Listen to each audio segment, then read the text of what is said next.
Klik tombol berikut untuk mendapatkan update ilmu yang insya Allah bermanfaat.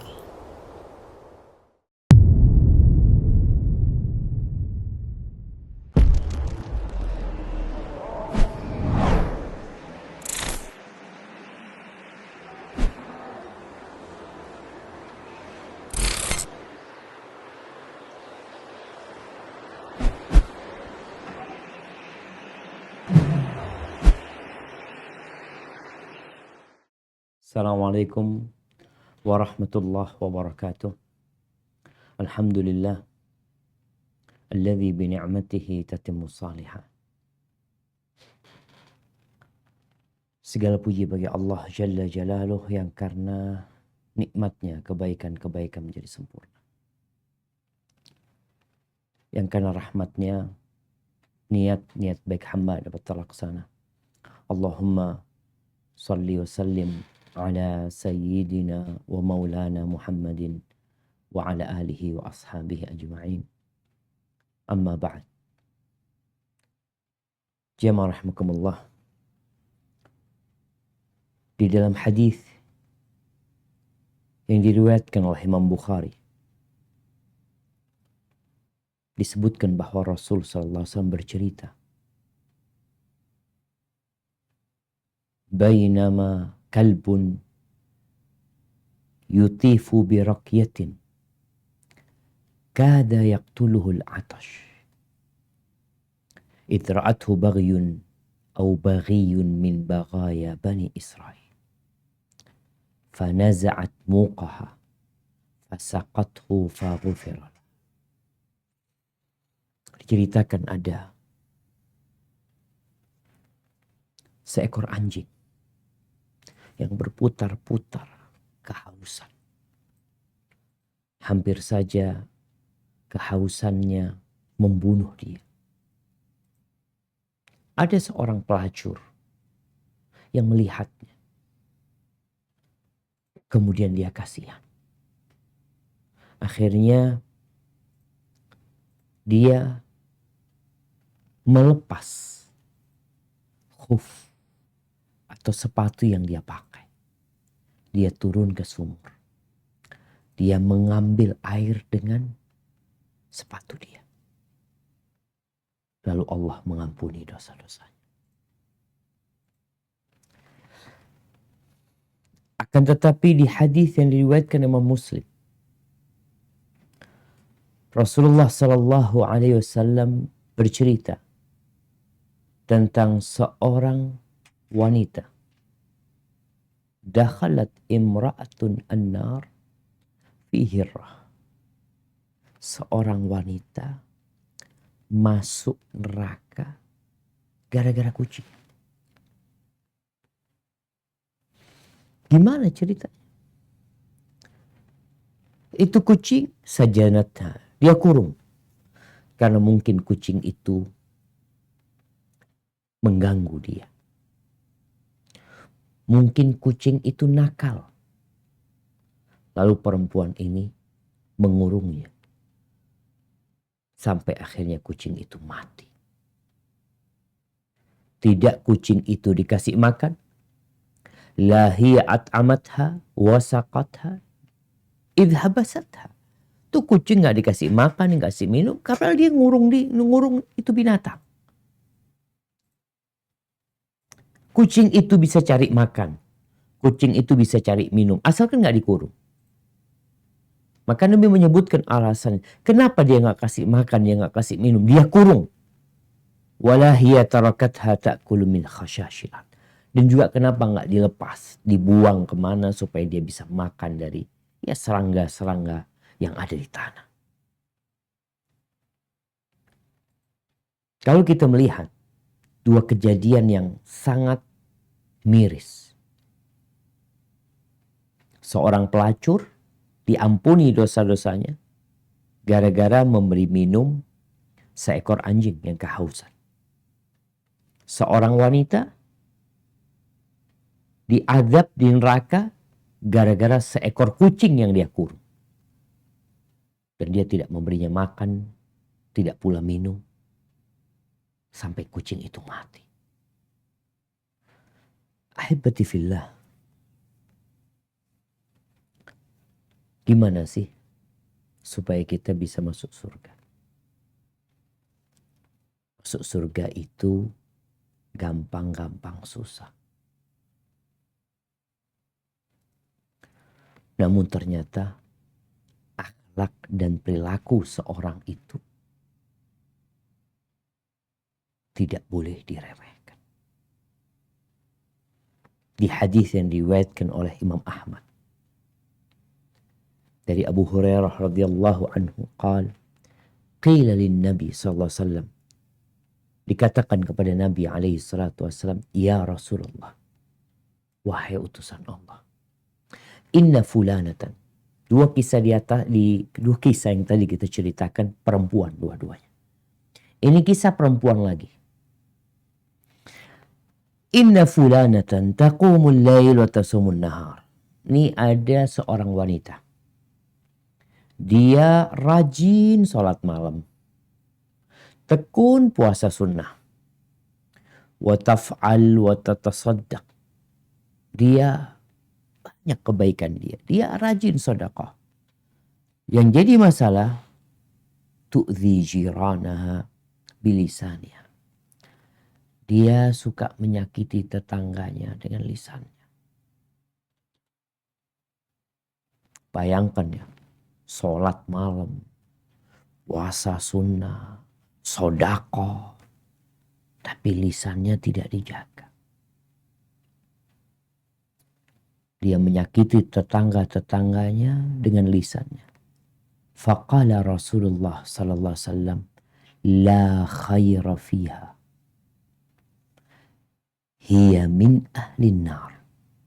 Nggak ada baiknya tuh perempuan. Dia termasuk penghuni neraka. Mana sedekahnya? Mana puasanya? Dengan gara-gara dia menyakiti tetangga dengan lisannya.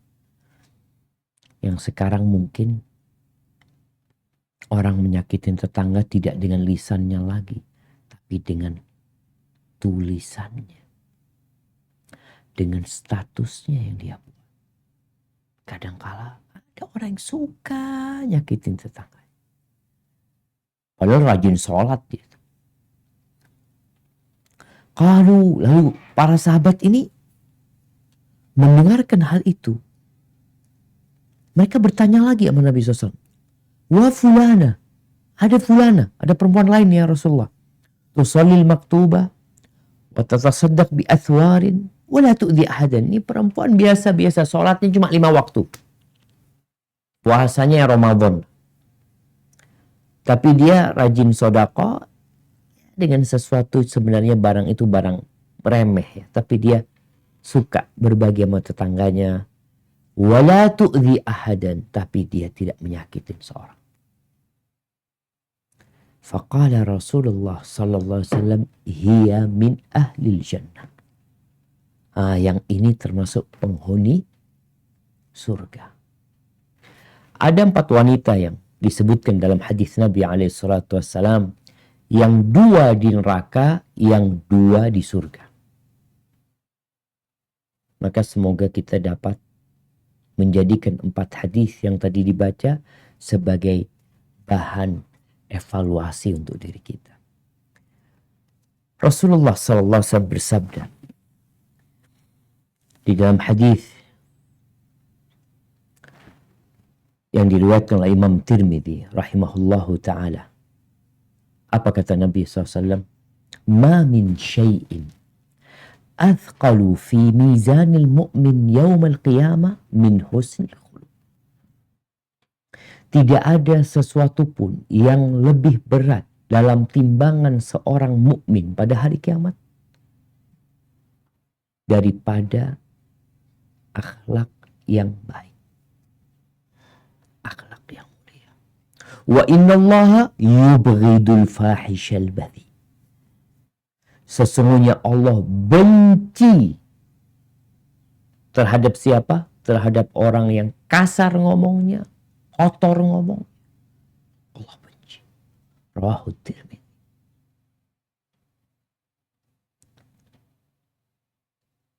Kelak pada hari kiamat akan diletakkan timbangan untuk menimbang sholat kita, untuk menimbang puasa kita, untuk menimbang sedekah kita, untuk menimbang akhlak kita, perilaku kita. Dan ternyata yang terberat di sana itu adalah akhlak yang mulia. Maka jangan meremehkan urusan akhlak. Karena ada orang-orang yang kalau ditegur dengan perilakunya yang kurang baik, kata dia, anak itu memang udah kayak gini. Anak memang temperamen, anak memang kalau ngomong ceplas-ceplos, kata dia. Gak mikir orang lain tersakiti dengan ucapannya. Ahibati fillah. Akhlak ini adalah sifatun mustaqirra fin nafs. Sifat yang tertanam di dalam jiwa manusia. Yang dia memanggil pemiliknya untuk berbuat tanpa mikir. Itu akhlak. Bisa jadi baik, bisa jadi buruk. Tapi yang jelas Allah benci sama orang-orang yang ngomongnya kotor, kasar, suka mengumpat. Sampai Allah katakan, wailul likulli humazatil lumaza alladzi jama'a mala wa 'addada. Kerjanya mengumpat, memaki. Ahibati fillah rahimakumullah. Allah menciptakan manusia itu sebagai apa di muka bumi ini? Kita tahu tatkala Allah mengatakan kepada malaikat-malaikatnya, inni ja'ilun fil ardi khalifah. Aku hendak menjadikan seorang khalifah di muka bumi. Para malaikat sempat mengungkapkan perasaan mereka. Ataj'alu fiha may yufsidu fiha wa yasfikud dima. Bahkan kau akan menciptakan di sana manusia yang akan mengucurkan darah, menumpahkan darah, membuat kerusakan di muka bumi ini. Allah nyebutkan khalifahnya ini nggak kayak gitu. Nggak seperti yang dalam bayangan malaikat. Makanya manusia yang pantas disebut khalifah di muka bumi ini adalah yang berakhlak mulia. Oleh karena itu Rasul Shallallahu Alaihi Wasallam diutus untuk apa? Beliau mengatakan alaihi salatu wassalam dalam hadis riwayat Ahmad, innama bu'ithu liutammima makarimal akhlaq aw salihal akhlaq. Tidaklah aku diutus melainkan hanya untuk menyempurnakan akhlak-akhlak yang mulia. Itu Nabi alaihi salatu wassalam. Agar manusia menjadi pantas menjadi khalifah di muka bumi ini. Untuk melanjutkan tongkat estafet yang telah ditinggalkan oleh Nabi Adam alaihissalam kepada yang selanjutnya, dan kepada kita yang hidup saat ini. Ahibati fillah, bicara akhlak, Nabi kita Muhammad alaihi salatu wassalam memberikan sebuah standar untuk mengukur keimanan seseorang. Kalau tubuh kita nih, kita bisa ukur dengan cara menimbang untuk bobot kita. Kalau tinggi, ya dengan sentimeter diukur. Oh, tingginya 160. Beratnya 62. Dapat diukur dengan cara itu. Tapi bagaimana mengukur keimanan seseorang? Kita ngaji nih, udah belajar selama 2 tahun, 3 tahun, hadir kajian tiap Selasa, hadir kajian lagi tiap hari Rebo, mungkin ada banyak kajian. Kalau untuk mengetahui tingkat kecerdasan atau bagaimana dia menangkap ilmu yang disampaikan, ya diuji, kasih ujian. Ketahuan bisa jawab apa enggak. Tapi itu bukan ujian keimanan. Itu ujian hafalan, pemahaman. Rasulullah SAW bicara keimanan ini, ternyata untuk mengetahuinya, untuk mengeceknya itu dari perilaku orang tersebut. Di dalam hadis yang diriwayatkan oleh Imam Tirmidzi, Rasulullah SAW mengatakan, akmalul mu'minina imanan ahsanuhum khuluqan. Orang mukmin yang paling sempurna keimanannya adalah yang paling baik perilakunya. Orang mukmin yang paling baik keimanannya, yang paling baik akhlaknya. Ini yang kadang-kala menyebabkan sebagian orang itu ada yang fobi sama orang yang sudah ngaji. Udah belajar, udah hijrah katanya. Penampilannya berubah. Masya Allah. Kayak orang yang paling alim aja. Kayak ustadz, ustadzah. Tapi mereka menyayangkan perilakunya yang tidak baik. Akhlaknya yang tidak mulia. Wa khiyarukum linisaim. Dan yang terbaik di antara kalian yang paling baik sama istri-istrinya. Ini juga menjadi standar keimanan. Kemarin ada yang bertanya. Ana bingung dengan pertanyaan itu. Apakah mungkin? Pertanyaannya, ini perempuan mengatakan, Ana punya suami, Masya Allah. Bagaimana pengamalan dia dengan sunnah Nabi SAW? Bagaimana dia secara penampilan, ya, sholatnya, ibadahnya. Tapi Ustaz, sejak menikah dengan dia tidak memberikan nafkah kepada Ana lahir dan batin. Bahkan di rumah ngomongnya menyakitkan hati. Ada masalah apa nih orang? Agamanya baik, ilmunya jangan ditanya. Tapi tak kala bicara perilaku, maka dia nggak masuk dalam hadis ini. Yang Nabi SAW mengatakan yang terbaik adalah yang paling baik sama keluarganya. Ahibati fillah, ketahuilah. Allah itu melihat kepada hati kita yang pertama. Dari hati ini muncul amalan.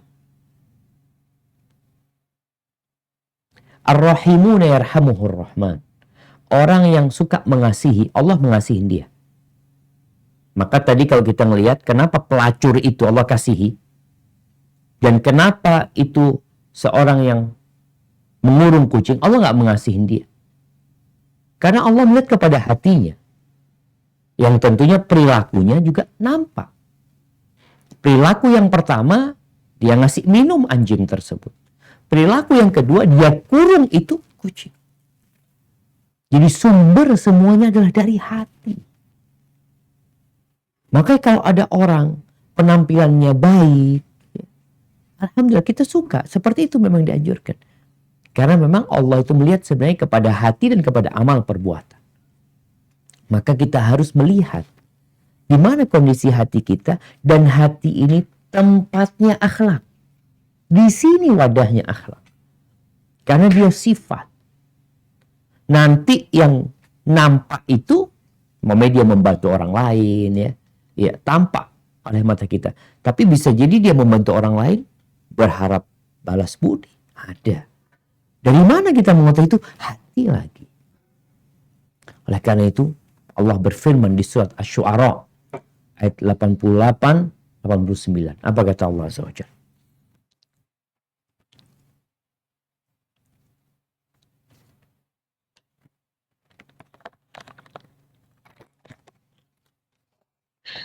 أعوذ بالله من الشيطان الرجيم يوم لا ينفع مال ولا بنون إلا من أتى الله بقلب سليم yaitu pada hari ketika harta dan anak-anak tidak berguna, kecuali orang-orang yang menghadap Allah dengan hati yang bersih.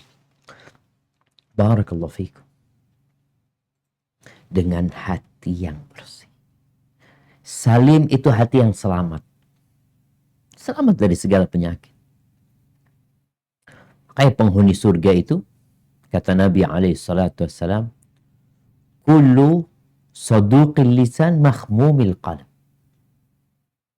Dia adalah orang yang lisannya jujur.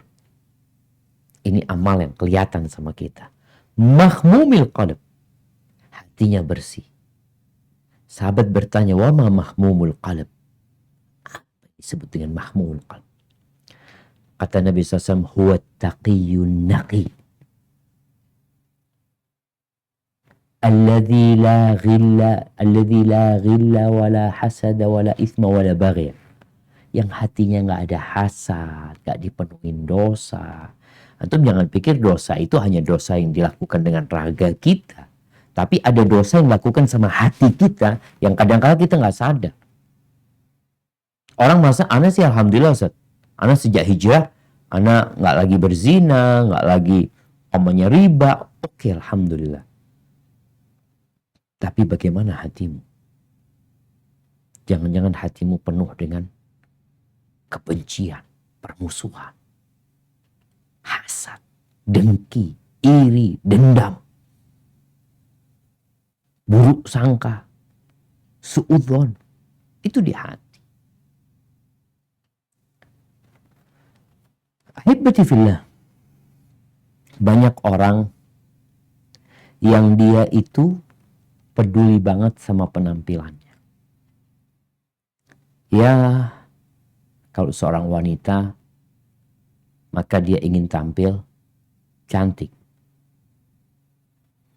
Dengan tubuh yang indah, dengan pakaian yang menawan. Kalau laki-laki, kurang lebih sama. Namun ahibati fillah, kalau kita melihat manusia dengan tubuhnya yang indah, Imam Ar-Raghib Al-Asfahani, beliau menyebutkan tentang orang yang peduli sama penampilannya tapi lupa dengan hatinya. Beliau menyebutkan seperti sebuah taman yang indah. Taman bagus sekali. Tapi isinya taman itu burung hantu semua. Apa indahnya gitu kalau ternyata isinya burung hantu semua.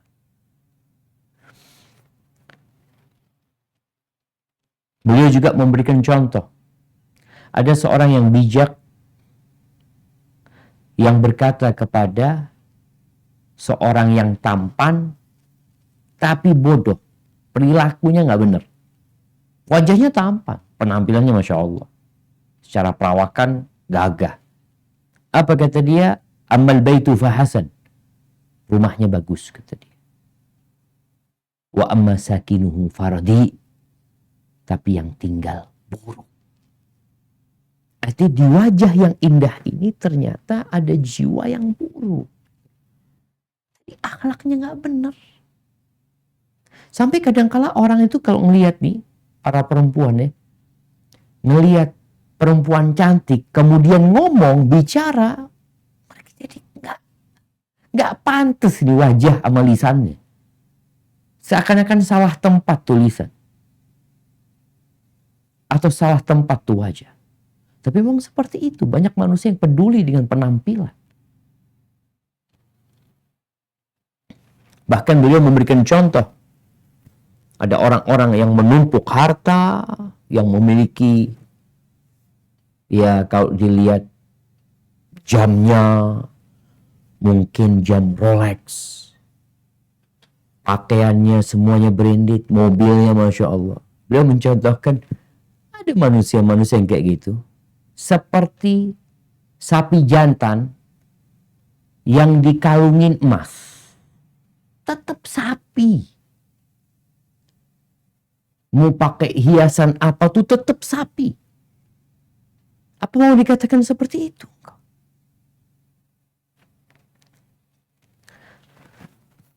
Ada cerita, Ana masih menukil dari Ar-Raghib Al-Asfahani. Dia punya buku yang bagus ya. Judulnya Ad-Dhari'ah ila Makarimis Syariah. Beliau menyebutkan tentang akhlak. Bagaimana cara seorang berakhlak mulia. Apa saja sih yang seharusnya berada dalam sosok seorang muslim. Atau bukan seorang muslim aja. Manusia. Manusia itu kayak apa seharusnya. Karena Allah membedakan dia dengan binatang. Kalau bicara syahwat, ya binatang punya syahwat gitu loh. Sama. Kalau bicara kekuatan, banyak lebih kuat dari manusia. Tapi apa yang menjadikan manusia ini mulia? Ada sesuatu di diri manusia yang menjadikan dia itu mulia. Ini cerita seorang yang bijak. Dia masuk ke rumahnya seorang laki-laki yang punya rumah baru jemaah. Darun mustajaddah. Permadaninya dibentangkan. Yang mahal dan indah. Tapi dia lihat pemiliknya ini, aduh, gak karu-karuan akhlak dan perilakunya. Lalu dia meludah di wajah pemiliknya. Dia diundang masuk, kemudian dia meludah di wajah pemilik. Orang yang punya rumah ini yang diludahin marah. Mahadha safah ayyuhal hakim. Apa ini tindakan bodoh? Kata engkau orang yang bijak, kata dia. Bal hadhihi hikmah. Kata orang, ini yang namanya kebijakan. Ini yang namanya bijaksana. Ini yang namanya hikmah. Kenapa? Innal buzaqa la yurma fi akhasi makan fitan. Kau tahu, ludah itu dibuang di tempat yang paling buruk di rumah ini. Ludah itu di mana dibuang? Kita kalau mau ludah, mesti kita cari tempat yang jelek, yang kotor. Di sana kita akan meludah.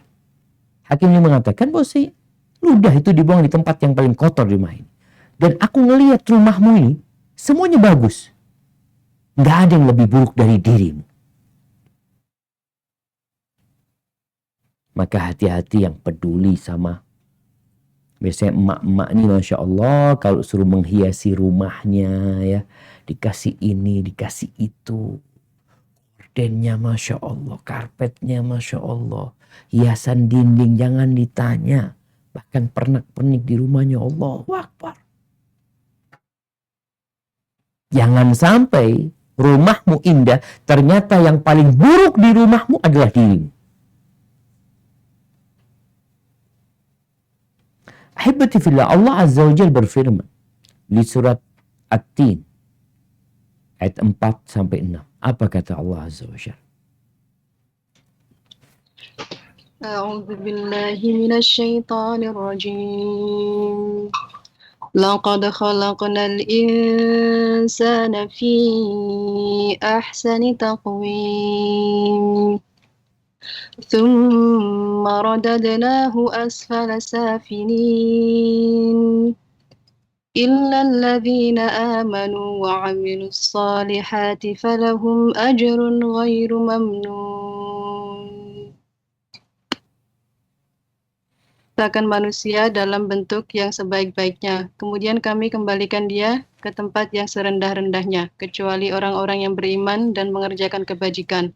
Maka mereka akan mendapat pahala yang tidak ada putus-putusnya. Barakallahu fikum. Kita lihat manusia itu sejatinya diciptakan dalam wujud yang paling sempurna. Kemudian Allah balikin ke tempat yang paling rendah.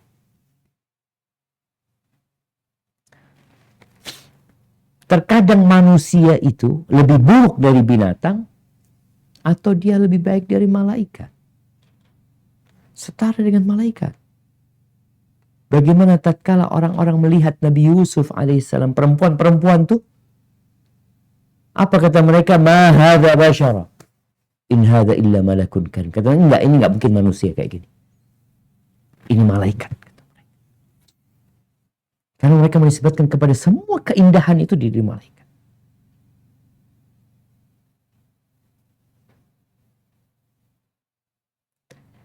Imra'atul Aziz yang godain Nabi Yusuf, yang mengajak Nabi Yusuf berzina. Ketika orang-orang perempuan-perempuan mengatakan itu,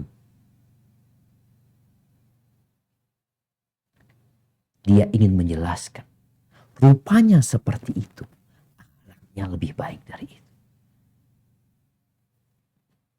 Walaqad rawattuhu an nafsi. Aku ngajak dia untuk berzina sama aku, dia tolak. Ini laki-laki, Masya Allah. Jadi ada manusia yang dapat lebih rendah daripada binatang. Dan banyak kali kalau kita baca ayat-ayat di Al-Quranul Karim yang menjelaskan tentang manusia-manusia yang akhlaknya buruk sama Allah Azza wa Jal, buruk sama manusia. Yang mereka ulaika kal an'am. Mereka seperti binatang. Maka hibbati fillah, ingat Rasul sallallahu alaihi wasallam diutus untuk menyempurnakan akhlak. Tugas kita sekarang belajar, ngaji, terus diamalin. Jangan cuma kajian terus. Tapi dalam pengamalan nggak ada. Makanya Allah sebutkan yang tidak dibalikan ke tempat paling rendah itu siapa? Illal ladzina amanu wa amilus shalihat. Orang-orang yang beriman dan beramal soleh. Apa yang dia pelajarin, apa yang dia yakini, itu dia praktekkan dalam kehidupan ini. Dan akhlak itu bisa dirubah. Perilaku itu bisa diperbaiki. Ada yang mengatakan, Ustaz, itu kan tabiat bawaan lahir, Ustaz. Nah, tapi bisa diperbaiki.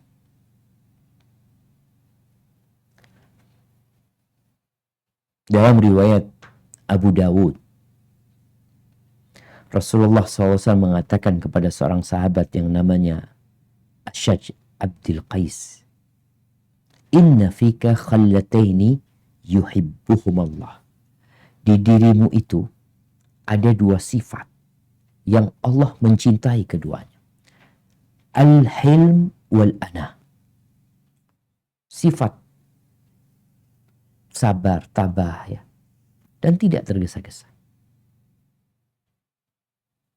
Lalu sahabat ini bertanya, akhuluqaini takhallaqtu bihim. Apakah dua sifat itu adalah dua akhlak yang aku usahakan? Artinya orang berusaha untuk memperbaiki karakternya, kemudian dia jadi baik. Am khuluqaini jubiltu alaihima. Atau keduanya adalah perilaku yang aku sudah dilahirkan membawa dua perilaku itu. Faqala bal khuluqaini jubilta alaihima. Dua sifat itu kau dilahirkan dengan. Maka sahabat ini mengatakan, alhamdulillahilladzi jabalani ala khuluqaini yuhibbuhumallahu wa rasuluh. Segala puji bagi Allah Jalla Jalaluh yang telah menciptakan aku dengan dua sifat yang dicintai oleh Allah dan Rasul. Maka perlu ada usaha dari kita untuk memperbaiki akhlak kita. Nggak ada yang ngatakan, aduh nggak bisa, sulit, ini gimana. Kita yang nggak berusaha. Ahibati fillah, bicara diet. Akhlak ini sifat yang di dalam tubuh kita. Tubuh kita yang membawanya. Baik. Perempuan tuh banyak gagal diet. Apa penyebabnya? Semua bisa jawab. Kadang-kadang nggak istiqomah.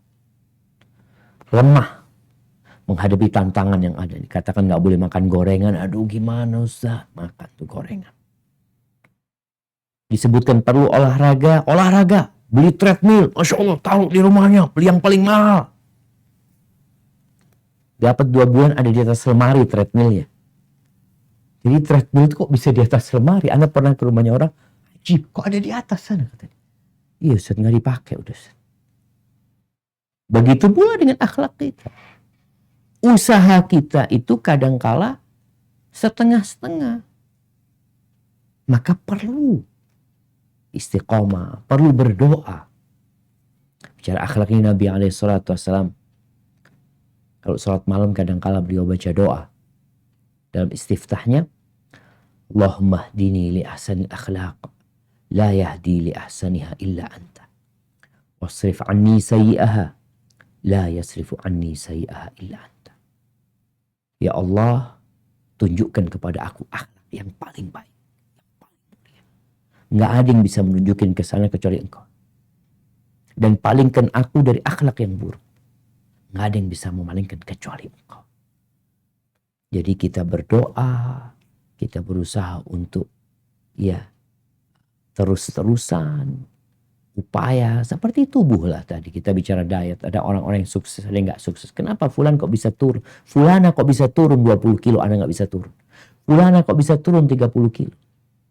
Kenapa fulana dulu kurus krempeng, sekarang kok badannya bagus? Kenapa? Ada olahraga, ada usaha. Barakallahu fikum. Mungkin itu dapat kita bahas pada kesempatan kali ini. Pokoknya jangan meremehkan urusan akhlak. Karena akhlak itu ada hubungan yang sangat erat dengan tauhid dan keimanan seorang hamba. Dan Nabi SAW diutus untuk menyempurnakan akhlak yang mulia. Barakallahu fiik. Nah, tafadhal kita masuk ke sesi tanya jawab.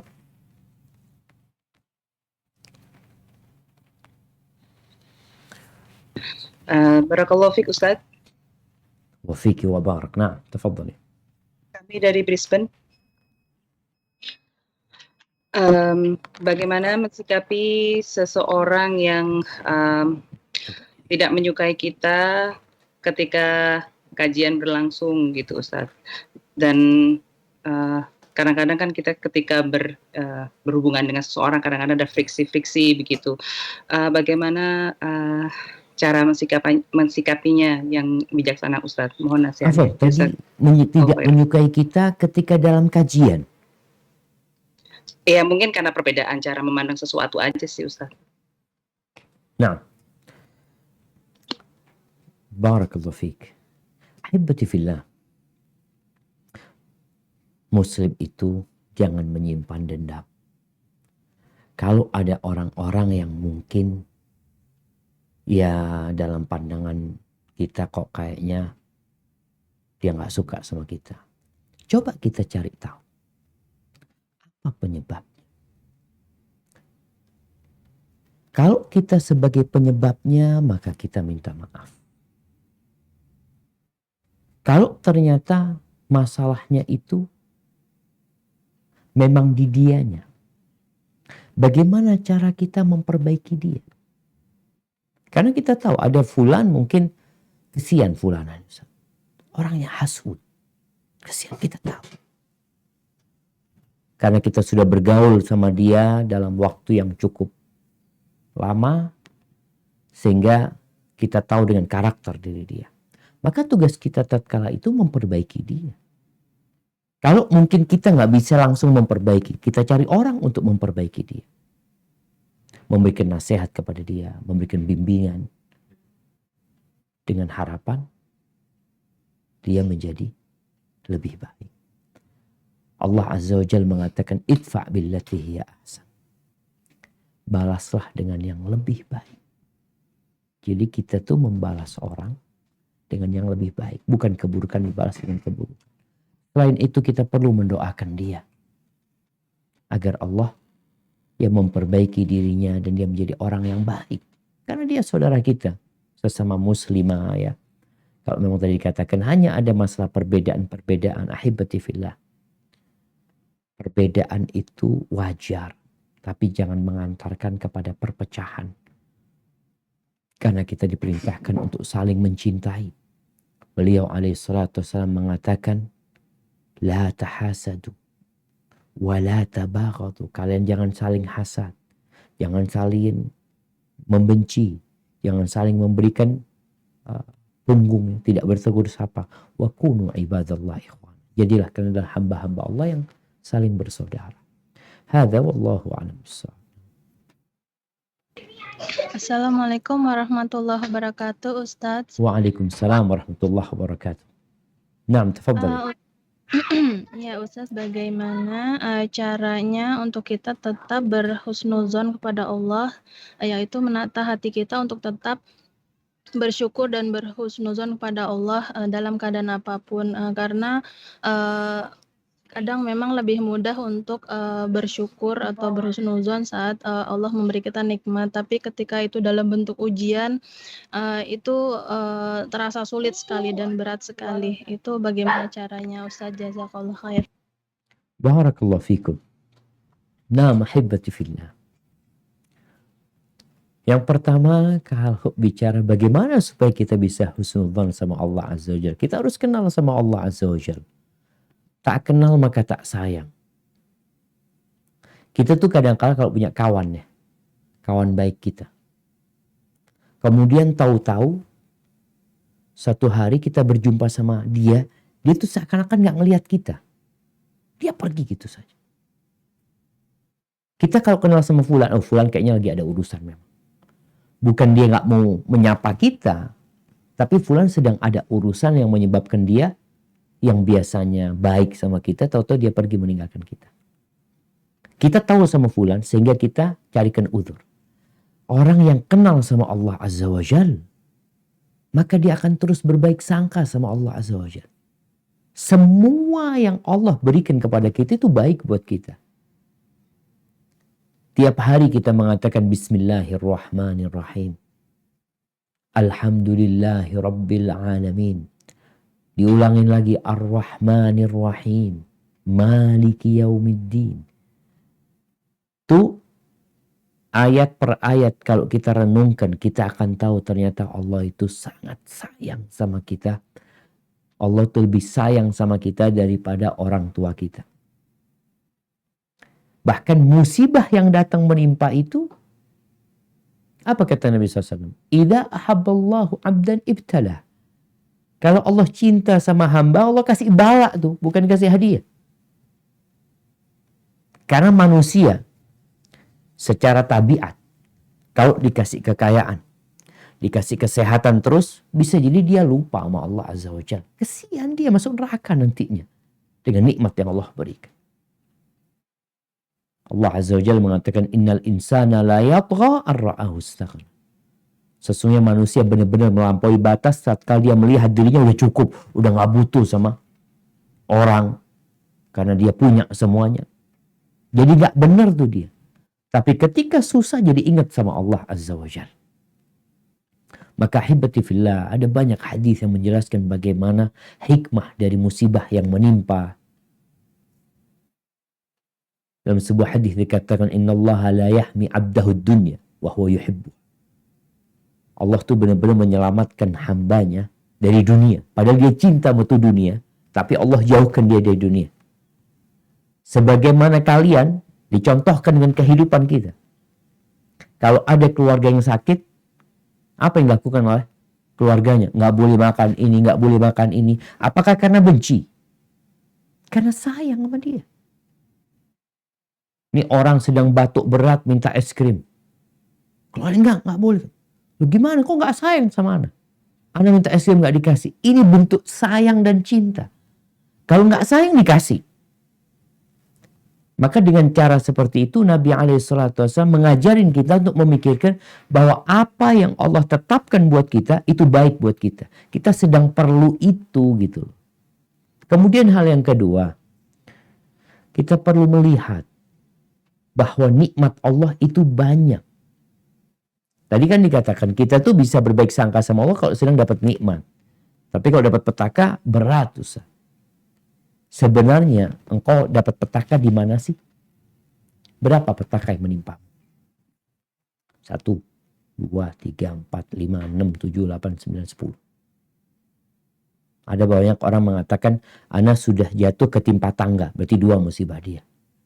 Ana sudah jatuh ketimpa tangga, kesetrum lagi Ustaz. 3 musibah dia. Ada orang yang banyak musibah. Tapi kalau dia melihat nikmat yang Allah berikan, hitung tuh nikmat. Engkau hitung. Engkau bikin buku nikmat sama buku musibah. Ketika itu engkau akan lihat ternyata nikmat Allah jauh lebih banyak, Ustaz. Ana nggak bisa ngitung. Tiap hari anak itu nggak bisa. Nambah lagi, nambah. Karena ada nikmat yang tiap hari dia diperbaharui sama Allah Azza wa Jalla. Tapi musibah selesai pergi. Maka jangan lupa melihat nikmat yang Allah berikan. Masih ingat cerita seorang yang dipenjara karena hutang. Hutangnya pada waktu itu hampir 1.850.000 real. Akhirnya dia dipenjara ingin bunuh diri. Karena dalam bayangan dia, aduh nggak bisa bayar utang, gimana sudah. Akhirnya dia akan hidup di penjara situ sampai utangnya dilunasi.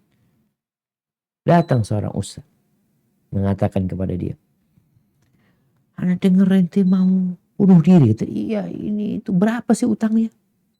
Kata dia, 850.000 real. "Absyir, ana kasih 1 juta." Terus kata orang ini, "Benar Syekh?" "Iya, tunggu dulu tapi ana jelasin. Gimana dapat 1 juta itu?" Yang pertama, ana minta mata antum. Ana minta jantung. Diminta ginjal. Disebutkan, "Syekh, emangnya ana jual spare part?" kata dia. Engkau lihat, yang ada di tubuhmu ini lebih daripada utang yang kau tangguh. Akan dikasih 1 juta, 2 juta, 3 juta real. Tapi orang kadang-kadang lupa dengan nikmat. Dia selalu berpikir nikmat itu fulus, uang. Kalau enggak itu enggak nikmat gitu loh. Dia baru ngomong alhamdulillah, alhamdulillah. Dapat apa? Biasanya kalau sudah ngomongnya kayak gitu, fulus itu berarti. Tapi kalau dikasih sehat sama Allah, alhamdulillah. Gimana kabarnya? Alhamdulillah. Biasa aja. Alhamdulillah. Allah kasih sehat sama anak. Berapa banyak orang yang hari ini terkapar di rumah sakit. Berapa banyak orang yang hari ini harus berada di penjara. Berapa banyak orang yang hari ini harus berada di pengadilan. Berapa banyak anak, alhamdulillah. Walaupun mungkin habis di PHK dari tempat kerjanya. Hada wallahu a'lam bissawab.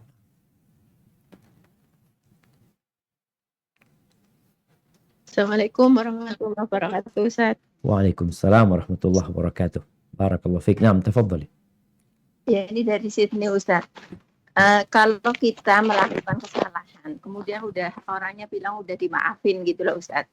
Terus one day kita melakukan kesalahan lagi, tapi yang berbeda gitu ya. Namanya manusia selalu berhubungan gitu, Ustaz. Naam. Terus kita minta maaf lagi, dia bilang ya udah dimaafin, tapi yang kesalahan itu nanti dibeberin gitu loh, Ustaz. Kamu dulu kan laku gini-gini kayak gitu. Apakah ini termasuk dendam atau kalau kita bilang loh kamu katanya sudah memaafkan. Terus dia bilang ibaratnya kayak rekod gitu loh, Ustaz. Rekod itu kan susah untuk dihilangkan. Itu gimana nih, Ustaz? Waalaikumsalam warahmatullahi wabarakatuh. Nah, iya jemaah. Barakallahu fiik ya. Jadi memang para ulama berbeda pendapat antara afu dengan ghufran.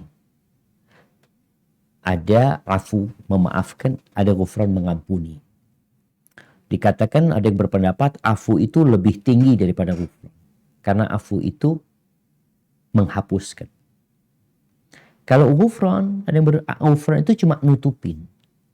Jadi dosanya itu ditutupin. Seperti di tip X ya.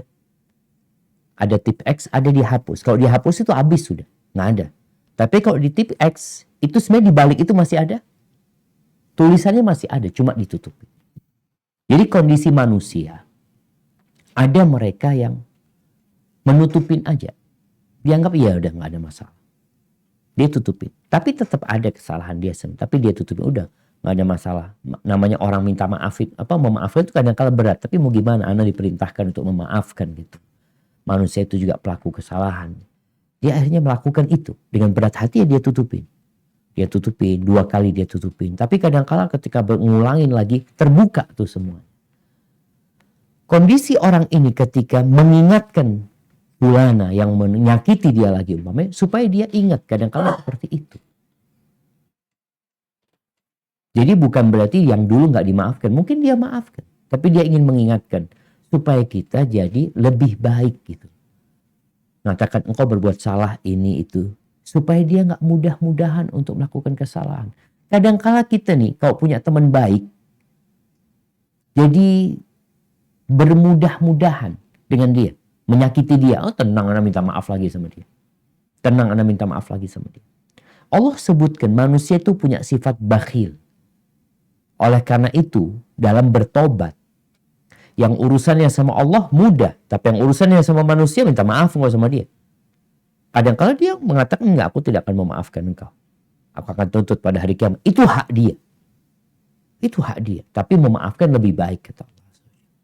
Jadi kalau tadi kita minta maaf lagi kemudian dia mengingatkan kembali dengan dosa-dosa kita. Mungkin tujuannya ya seperti yang dia sebutkan. Itu terekod semuanya. Semuanya terekam. Engkau melakukan 1, 2, 3 dan aku berusaha untuk memaafkanmu. Tapi engkau ngulangin lagi, aduh ingin mengingatkan. Supaya dia tidak ngulangin lagi. Hadza wallahu a'lam bissawab ya. Nah. Assalamualaikum Ustadz. Waalaikumsalam warahmatullahi wabarakatuh. Bagaimana tips untuk membersihkan dan menjaga hati supaya selalu bersih walau menghadapi orang yang lisan dan akhlaknya yang kurang baik sama kita Ustadz? Jazakallah khairan. Masya Allah. Barakallahu fiikum. Ya. Ini pertanyaan yang sulit. Karena kalau secara teori mungkin mudah dibahas. Tapi secara amaliyah perlu perjuangan. Kenapa? Karena itu jalan menuju surga. Di mana tadi disebutkan hadis Nabi SAW. Penghuni surga itu kullu saduqil lisan mahmumil qalb. Orang yang jujur lisannya, hatinya bersih. Bersih. Yang mana kita tahu manusia punya sifat ingin memiliki. Dia punya sifat bakhil. Sekarang dia diperintahkan untuk membersihkan hatinya dari semua perasaan-perasaan itu enggak. Apa aja yang nyakitin anak udah anak maafkan. Ada sebuah hadis. Hadis Abdullah bin Amr bin As ya. Hadis itu diperselisihkan oleh para ulama. Kesahihannya, tapi sebenarnya ulama mensahihkan hadis itu berkaitan dengan seorang sahabat yang datang ke Masjid Nabawi. Dia bawa sandalnya dalam kondisi habis berwudu. Nabi SAW mengatakan akan masuk nih orang dari pintu ini dia penghuni surga. Besok gitu lagi. Yang ketiga gitu lagi. Akhirnya Abdullah bin Amr bin As penasaran. Dia mengikuti orang ini dan dia mengatakan aku kepingin bermalam di sini karena dia ada masalah sama orang tuanya. Dia bermalam di rumahnya orang ini. Diperhatikan sama Abdullah bin Amr bin As. Ibadahnya biasa-biasa aja. Setelah 3 hari sahabat ini cerita, aku sebenarnya gak ada masalah sama orang tua aku. Dia terus terang, cuma aku itu mendengarkan Nabi SAW menyebutkan engkau tuh penghuni surga. Maka aku pengen tahu gitu. Kalau aku lihat amalanmu, ya itu amalanku cuma itu, kata dia. Kata Abdullah, kata sahabat ini, itu yang kau lihat, nggak ada yang lainnya. Ghaira anni, cuma satu yang aku lakukan. Setiap malam itu aku berusaha membersihkan hatiku dari semua kedengkian apa dan orang-orang yang mungkin menyakiti aku, semuanya aku maafkan. Kata Abdullah bin, ini yang sulit. Artinya ini yang berat. Maka caranya agar kita memiliki hati yang bersih, yang pertama kita ketahui, kita pelajari tentang dapat apa sih orang kalau hatinya bersih. Karena hal itu akan memotivasi kita untuk melakukan yang sulit. Pernah melihat orang yang menggali emas. Dia bikin terowongan. Dia nambang emasnya. Dia bikin berbahaya, beresiko. Dia lakukan. Kenapa? Karena dia yakin akan dapat emas.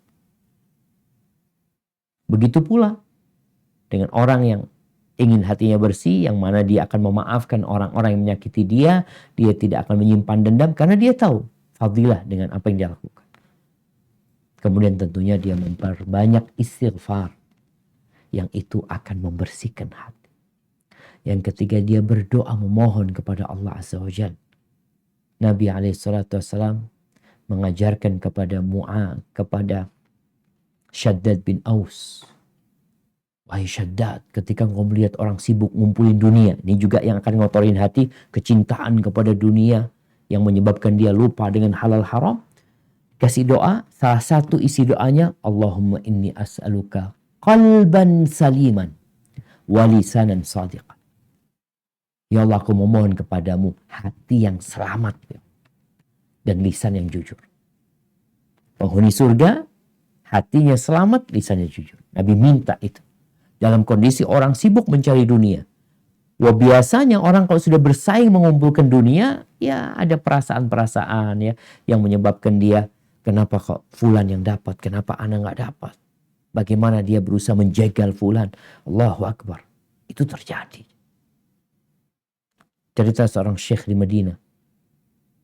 Ya, berapa puluh tahun yang lalu ketika dia ceritakan dulu di Madinah itu sering turun hujan. Tapi sekarang sudah jarang. Karena kondisi manusianya berbeda. Dulu di pasar itu. Pasar itu kan kebanyakan tokonya itu menjual barang yang sama. Satu deret diatur, ya udah jualan bunga semua. Jualan daging semua. Itu kata Syekh, dulu sebelum mereka buka toko, mereka sarapan bareng-bareng. Jadi yang punya toko itu, sebelum buka tokonya, mereka tuh sarapan dulu bareng-bareng. Kalau di Madinah itu sarapannya tamis ya, roti yang lebar itu sama ada yang dicolekin full. Dia makan itu bareng-bareng. Setelah itu buka toko, ya Allah bismillah. Biasanya orang datang itu ke toko pertama, makanya toko pertama biasanya mahal. Ketika datang, udah beli sama toko pertama, ini sudah alhamdulillah. Datang pembeli kedua, pemilik toko yang pertama, apa kata dia? Engkau berangkat ke sebelah. Alhamdulillah, anda sudah dapat rezeki. Engkau berangkat ke sebelah. Subhanallah jemaah. Ini hati yang bersih, sesuatu yang menakjubkan. Dia akan bahagia hidup. Kenapa? Karena kebahagiaan dia bukan sama diri sendiri. Tapi dia bahagia dengan kebahagiaan orang lain. Bagaimana Nabi SAW mengatakan di antara amalan yang paling dicintai Allah. Sururun tudkhiluhu ila muslim. Kegembiraan yang kau transfer ke hati seorang muslim. Wow. Nah, mungkin itu. Hadza wallahu a'lam bissawab. Ya, Assalamualaikum Ustadz. Waalaikumsalam warahmatullahi wabarakatuh. Mau tanya, kalau misalnya bagaimana sikap kita ya sebaiknya ketika kita berkomunikasi dalam grup, misalnya dalam WA gitu ya, dalam WhatsApp misalnya ada banyak gitu yang misalnya seseorang mengatakan, oh ada si A meninggal atau ada si ini sakit membutuhkan bantuan gitu. Ketika kita ingin membantu mungkin kita akan menjawab gitu, tapi ketika kita tidak ingin ikutan untuk membantu, apakah sebaiknya kita diam saja atau sebaiknya kita jawab? Sikap bagaimana sebaiknya? Nah, subhanallah. Iya jemaah, barakallahu fikum. Ya berkaitan dengan apa sikap kita di dalam grup WhatsApp tersebut. Kita ingat tadi yang disampaikan bahwasanya salah satu amalan yang dicintai Allah adalah kegembiraan yang kita transfer ke hati seorang muslim. Kalau bicara tadi jawab dan tidak jawab. Kalau kita menjawab akan mengembirakan, walaupun kita nggak kasih. Kalau bicara ada yang meninggal dunia, di situ banyak yang doakan, kita juga doakan semoga Allah mengampuni ya. Yang terpenting itu bukan tulisannya, tapi kita yang berdoa sungguh-sungguh mohon sama Allah Azza wa Jalla. Akan tetapi kalau tulisan itu bermakna buat saudara kita, sehingga dia jadi gembira karena kita mendoakan di grup itu, maka kita lakukan itu. Sekedar untuk membuat dia gembira. Tapi yang terpenting adalah doa kita memohon kepada Allah Azza wa Jalla. Kemudian kalau bicara tadi, ada keluarga yang sakit, ada fulan yang sakit, mungkin kita nggak bisa bantu pada waktu itu. Tapi berikan komentar yang positif. Kita doakan di sana, semoga Allah memudahkan urusannya. Semoga ada yang membantu. Semoga dibukakan pintu rizkinya. Apalah ucapan-ucapan yang memotivasi dia untuk dia gembira di grup tersebut gitu. Jadi mungkin itu yang bisa dilakukan. Nggak harus kalau komentar itu kita mau ngasih gitu. Kita mau bantu. Jadi bisa jadi kita nggak bantu tapi kita hendak berbagi kebahagiaan dengan mendoakan atau mensupport yang lainnya. Hadza wallahu a'lam bissawab. Ya. Barakallahu fiik Ustadz, kami dari Bispan lagi. Wafiq wa barak. Tafadhali. Ini Afwan di luar tema Ustadz, ini menyambung pertanyaan 2 minggu yang lalu ketika Ustadz menjelaskan tentang jika seorang mayit berwasiat untuk dimakamkan di luar negeri. Permasalahannya di sini itu Ustadz, ketika diberangkatkan ke luar negeri atau di luar kota, tapi mungkin lebih banyak ke luar negeri, itu harus melalui proses pembalseman. Dan proses pembalseman itu sangat mengerikan, Ustadz. Jadi darah, should I go into details? Ya, jadi darahnya itu harus dikeluarkan dan diganti dengan kimia. Dan itu prosesnya biasanya itu 1 minggu, 2 minggu, bahkan mungkin bisa 3 minggu, dan dia itu harus disimpan di lemari es. Dan ketika mengeluarkan darah itu kan menyakiti mayat, Ustadz, karena itu jugular vein-nya itu harus disayat dan dikeluarkan begitu, Ustadz. Jadi untuk menambahi itu, Ustadz, karena waktu itu Ustadz membolehkan jika itu berasal dari harta si mayit. Mohon tanggapannya Ustadz. Jazakumullah khairan. Siap, barakallahu fikum. Nah, mahibati fillah. Ya, kalau bicara memindahkan jenazah, para ulama menjelaskan, bolehkah seorang itu berwasiat untuk dimakamkan di makam fulan,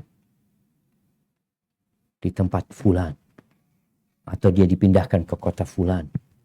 Boleh-boleh aja mereka menyebutkan. Hanya saja memang mereka mengatakan ketika itu tidak memberatkan buat keluarga si mayit dan tidak membahayakan si mayit. Kalau bicara biaya, tentu biaya tadi. Kalau jangan sampai keluarga ini berpikir sayang biayanya. Kalau yang diberatkan biaya dari uangnya dia, 1/3 dari uang dia, sehingga dia boleh dia dipindahkan dengan uang dia, bukan dengan uang keluarganya. Karena kita tahu dari warisan itu ada hak 1/3 buat si mayit dalam wasiat. Lebih dari itu nggak boleh. Tapi memang para ulama menyebutkan kalau itu memberatkan kepada keluarganya dalam rangka pelaksanaannya itu sulit. Tempatnya terlalu jauh. Prosesnya kalau tadi disebutkan, yang prosesnya itu menyulitkan, apalagi harus dibalsem ini, itu, dan macam-macam, maka dikuburkan di kuburan yang ada di negeri dia. Itu lebih utama. Ini kalau nggak salah yang difatwakan oleh Syekh Ibn Baz rahimahullahu ta'ala. Maksudnya kalau kondisinya yang memang tadi menyulitkan, memberatkan, maka dikuburkan di kuburan yang ada gitu loh. Kalau memang prosesnya seperti disebutkan. Lalu jamaah, yang terpenting itu orang itu amalannya, bukan di mana dia dikuburkan. Memang betul ada kuburan yang kumpulnya orang-orang soleh seperti kuburan Baqi yang ada di Medina. Tapi ingat, di kuburan Baqi itu juga ada orang-orang munafikin yang dikuburkan di sana bersama para sahabat. Tapi hal itu tidak bermanfaat apa-apa. Hadza wallahu a'lam bissawab. Naam. Assalamualaikum warahmatullahi wabarakatuh, Ustadz. Waalaikumsalam warahmatullahi wabarakatuh.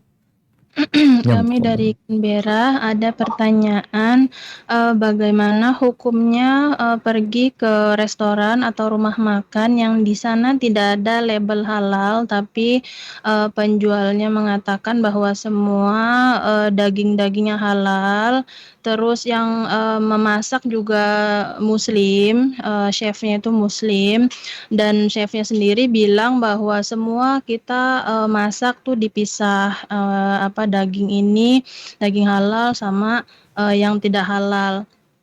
Cuma kan kita nggak tahu mencucinya juga di satu wadah yang sama atau tidak. Itu bagaimana hukum makan di sana, Ustadz? Jazakallah khair. Masya Allah, barakallahu fikum.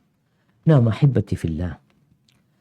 Jadi Rasulullah SAW mengatakan al-halalu bayyinun wal haramu bayyin. Yang halal itu sudah jelas. Yang haram itu sudah jelas. Wa bainahuma umurun mushtabihat.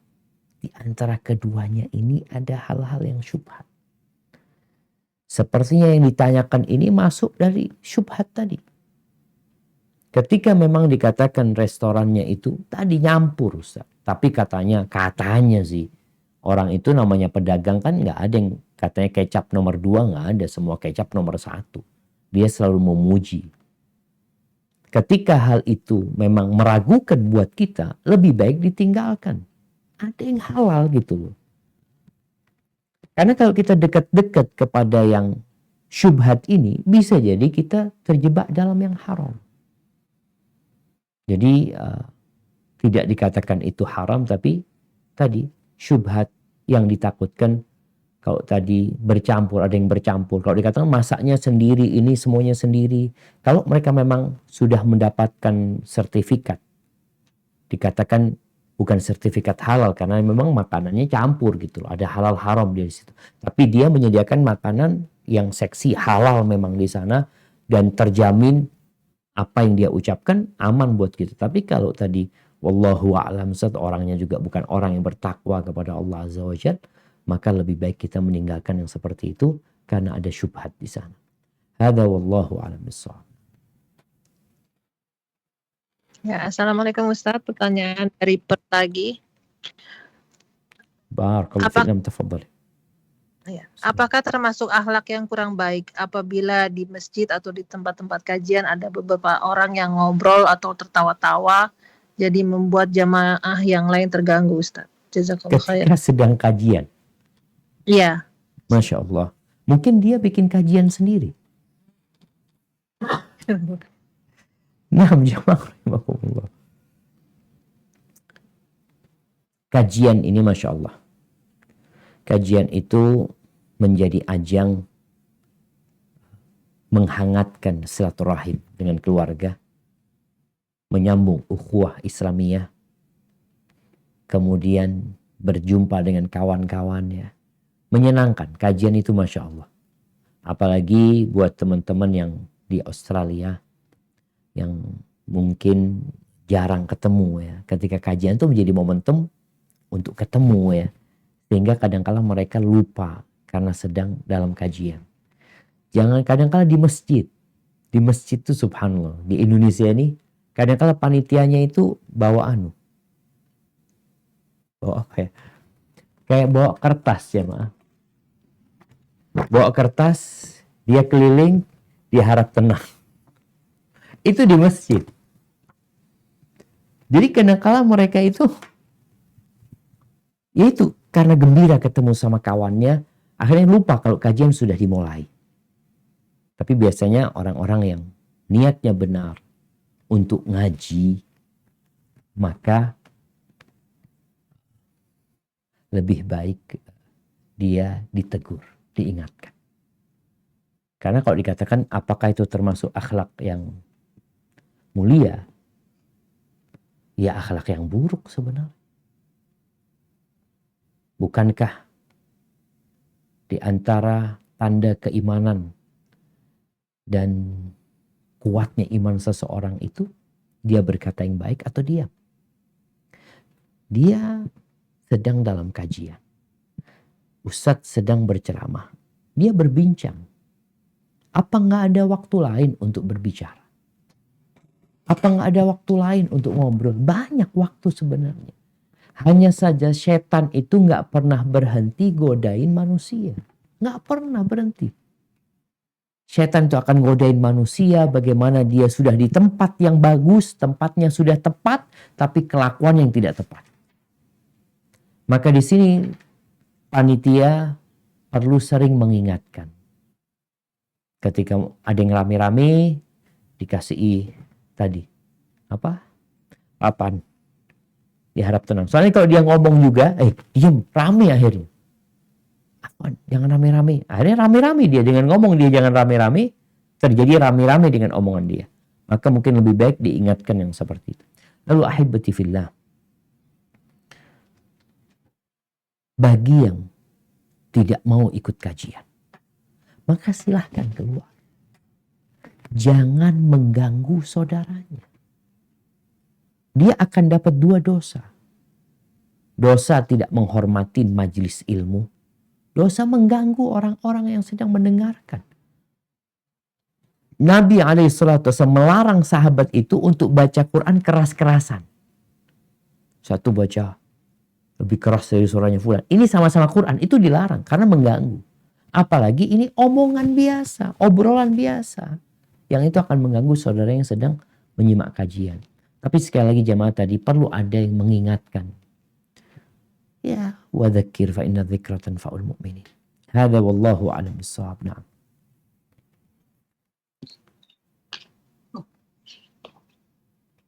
Assalamualaikum Ustadz, dari Brisbane mau bertanya. Waalaikumsalam warahmatullahi wabarakatuh. Barakallahu fiik, tafadhali. Saya apakah ini akhlak buruk? Saya sendiri ini ada tamu datang ke rumah. Saya membuat tulisan di depan pintu, sandal sepatu harus dilepas. Nah, Karena kan saya keluar masuk tidak pakai sendal dan saya terus langsung kadang sholat di mana saja, di dekat dapur, di mana saja untuk tempat saya sholat.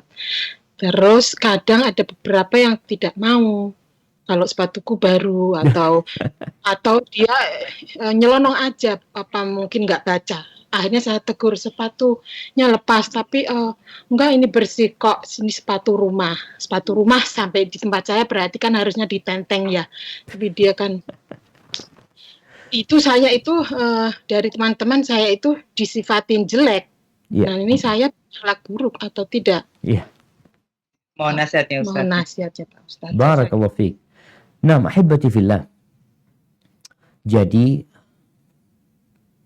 nggak ada masalah sih sebenarnya kita menulis hal itu. Tapi kalau tadi ketika orang itu masuk mungkin dia lupa. Yang harus kita lakukan, kita yang sabar.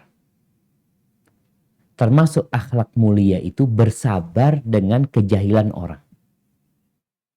Bagaimana Rasul SAW bersabar ya? Beliau pernah berjalan, tahu-tahu ada yang narik dari belakang. Selendang Nabi ditarik sama orang ini. Sampai membekas di lehernya. Apa kata orang ini? A'tini min malillahi ladzi a'taq. La min malik. Kasih aku harta. Dari harta yang Allah berikan kepadamu, bukan harta milikmu wala milik orang tuamu. Nabi ketawa ngeliat orang ini.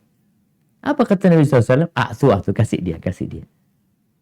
Jadi termasuk akhlak mulia itu bersabar menghadapi orang-orang yang tadi mungkin ya kalau dibicarakan tindakannya nggak terlalu parah sih. Kalau dikatakan memang tadi pemilik rumah kepingin rumahnya bersih, kepingin dia nggak nyapu lagi umpamanya. Tapi kalau ketemu orang-orang seperti itu, ya kita perlu bersabar. Kalau tidak, akhirnya terjadi keributan tadi.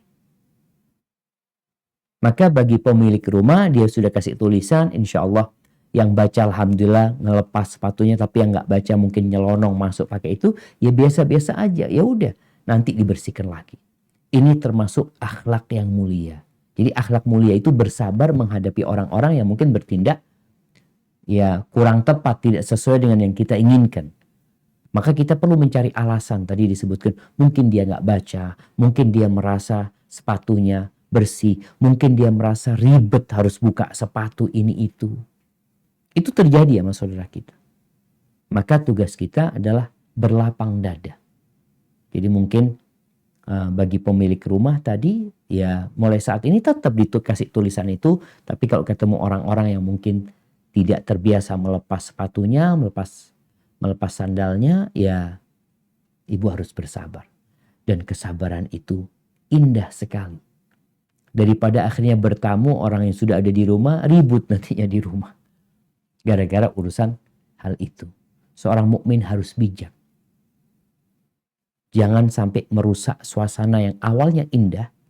Gara-gara sesuatu yang sebenarnya tadi dikatakan bukan satu hal yang prinsip dalam agama juga. Ya seharusnya mereka menurutin ya. Tapi karena mungkin gak baca atau merasa ribet, maka tugas kita berlapang dada menerima tamu-tamu yang seperti itu. Hadza wallahu a'lam bissawab. Assalamualaikum Ustadz.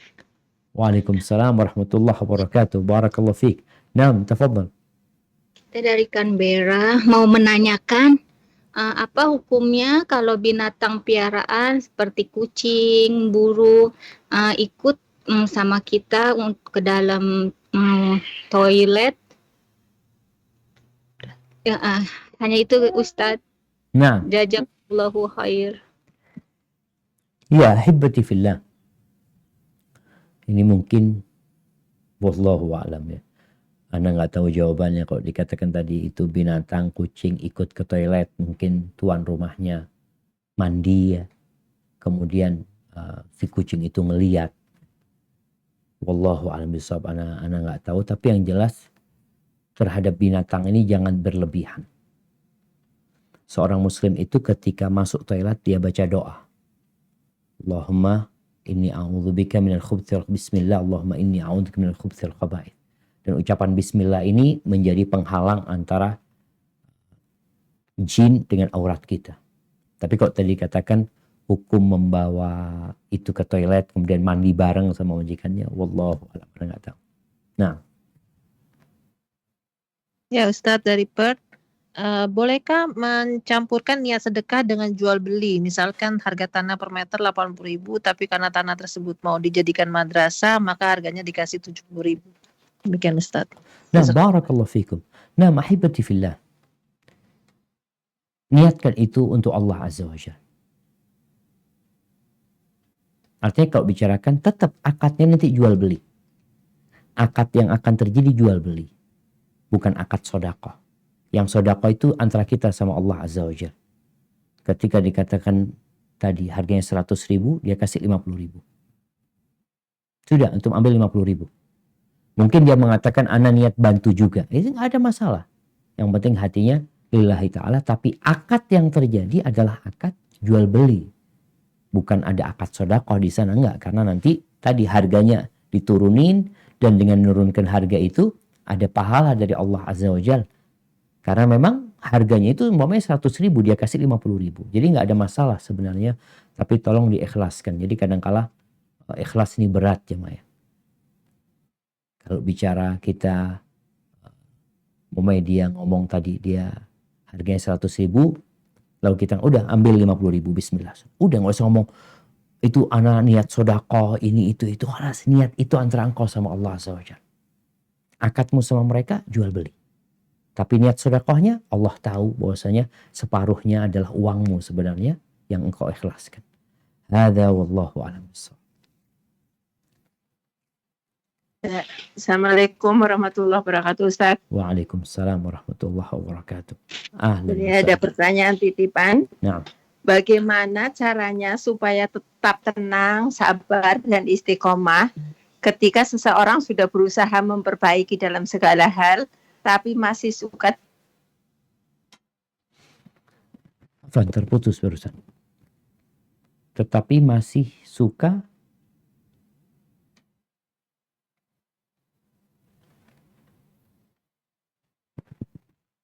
Nah, iya terputus pertanyaannya tadi. Apa bisa disambung?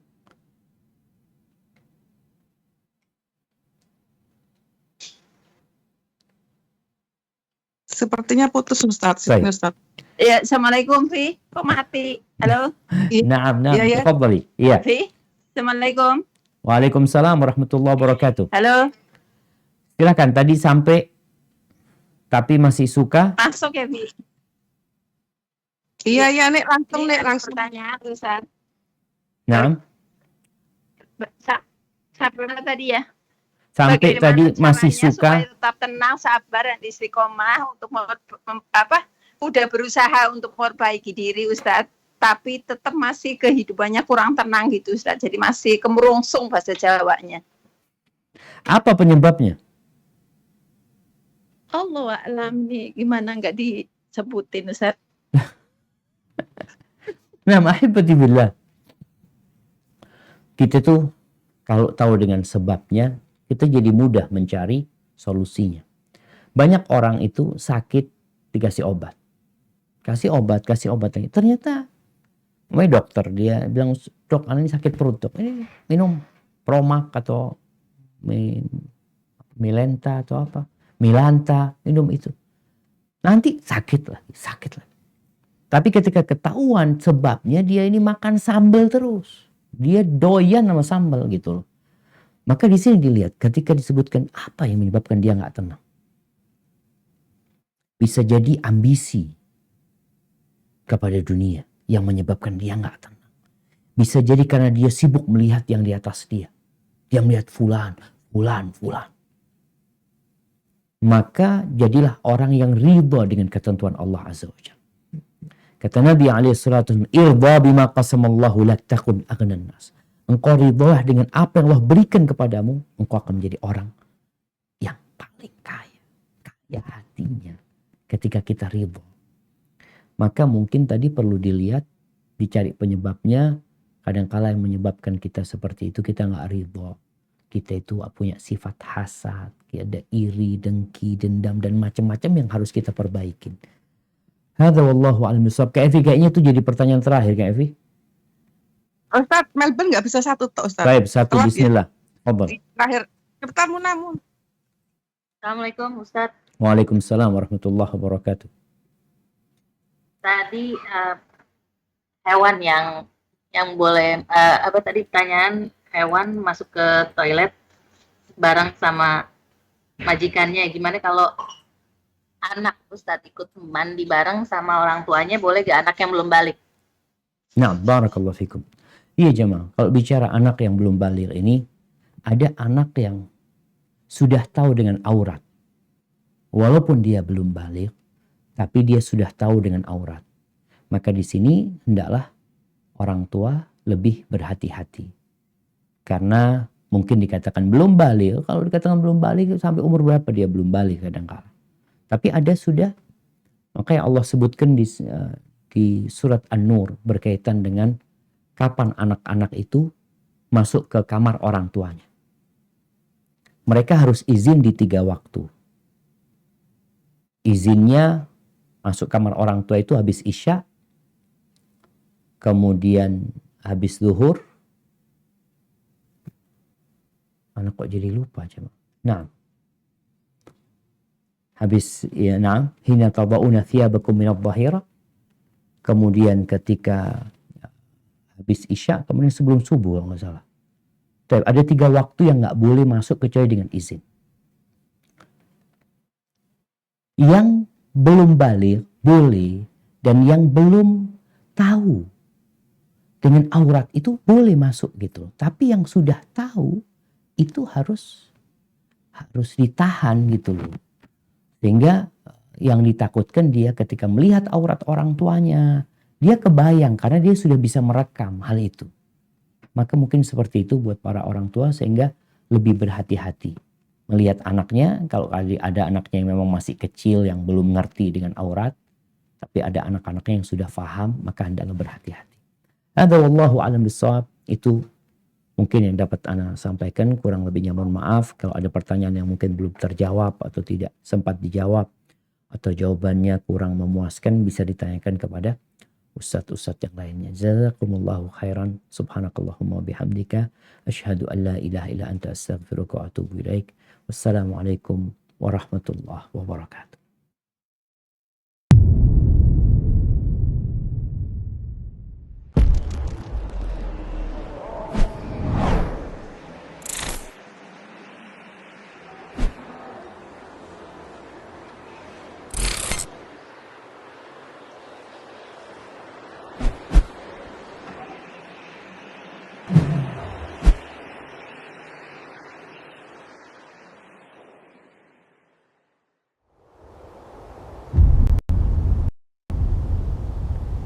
Klik tombol berikut untuk mendapatkan update ilmu yang insya Allah bermanfaat.